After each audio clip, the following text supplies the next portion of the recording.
this is going to illustrate what Jerry was alluding to, and sort of the rationale behind this drill was that for me, I was training people with medicine balls and doing really a similar thing, but golfers like to have a club in their hand, and so I thought, well, I'll design a drill because I want to work the principles. So one of the things I wanted to do was I wanted to train them train them to have their club on their midline, train them to have the midline in the right position relative to the ball, and the center of mass in the right position relative to the ball.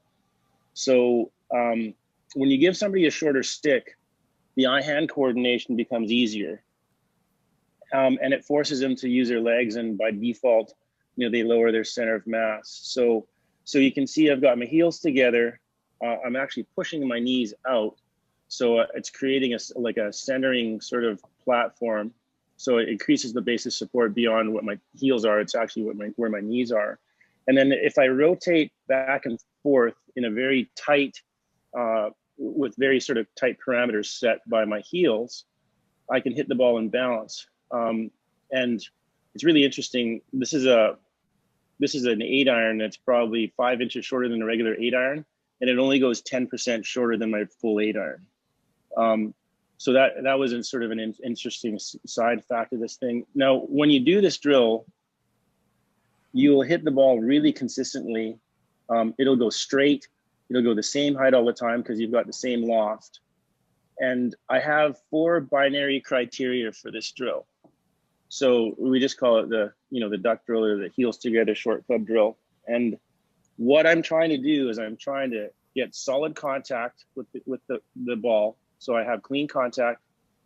The ball should fly straight, and that's binary. It's yes or no. I should be flat-footed when I finish, and that's yes or no. And then I should be in balance when I finish, and that's yes or no. So like as a student, I can actually judge the quality of my drill with those 4 binary criteria. And the way it works in golf is it's really a numbers and a probability game.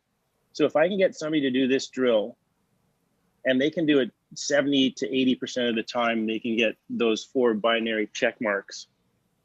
I've seen it sort of time and time again that it translates to hitting about 70 to 80% of the greens, somewhere around 70. If you can hit 12 greens in golf, the math kind of breaks down like this. If you can putt half decently, you can 2-putt 12 greens. If you miss 6 greens and you don't get up and down and you make 2 putts after that, you're going to shoot 78, which is breaking 80, which is really better than most of the population that plays golf. And that just comes from having that regularity. So we sort of sell it that way. There's a motivation to do this, but it's a skill drill. So you can see like I've got control of my center of mass. And if you watch this drill from behind, you can probably see it in here. When in my penultimate leg, so my right leg, as I'm lowering, there's an increase in my shin angle. That means my center of gravity is lowering. That's giving me more control. And after it's gone, it's still maintained. So this is a center of mass midline drill. Does that make sense to you guys? Yep.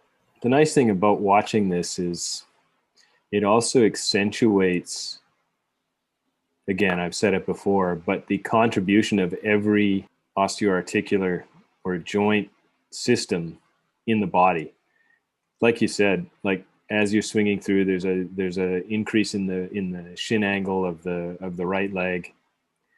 You see the tibial internal rotation, relative femoral external rotation on the right leg. You see in the backswing, you see the motion of internal rotation in the right hip, and then you see the transition. So at every point through there, the base, the pelvis maintains a nice horizontal, particularly now, like you were talking about that line, midline support there. That is directly from COC1, or the midline of the skull, through the spine, through the sacrum, dropping right between the feet. So I mean, there you're the spine has a perfect foundation through which to accomplish the rotation necessary. But again, you can see the contribution now as you transfer through.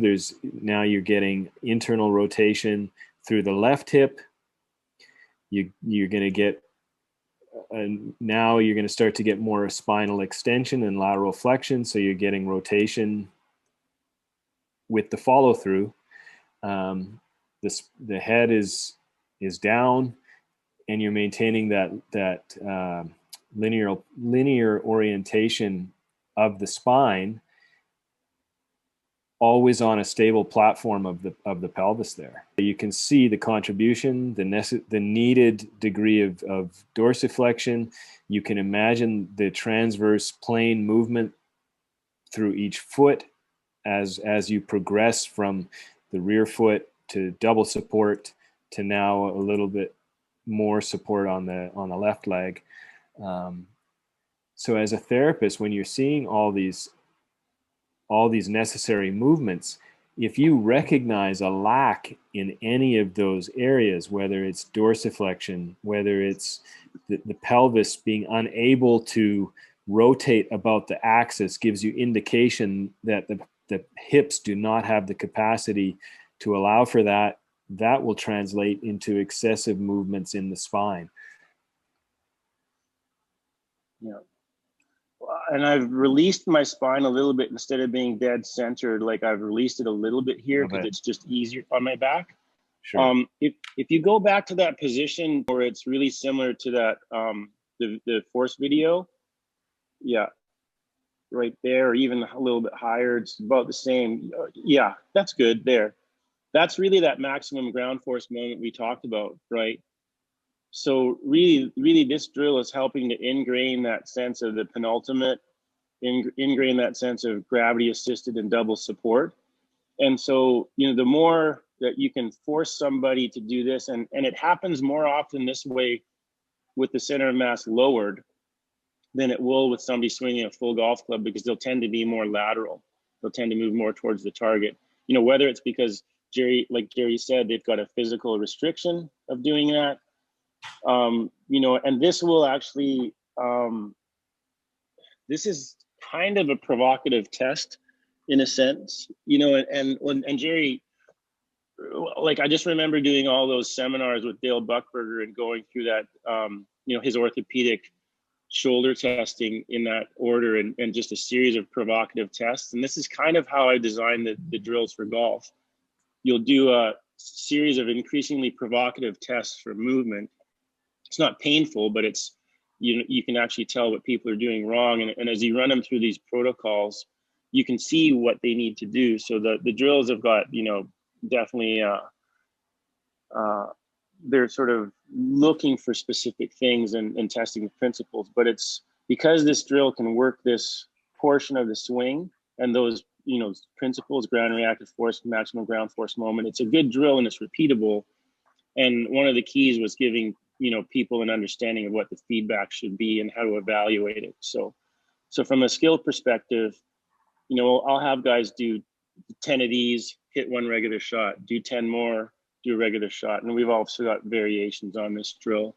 And we have variations that they can do to build the capacity for this drill with cables, with med balls, and then obviously when you do that deeper dive into physiology, you could actually target specific joints for, whatever's happening. So like whatever level of sort of granularity you need to get down to make this whole thing happen.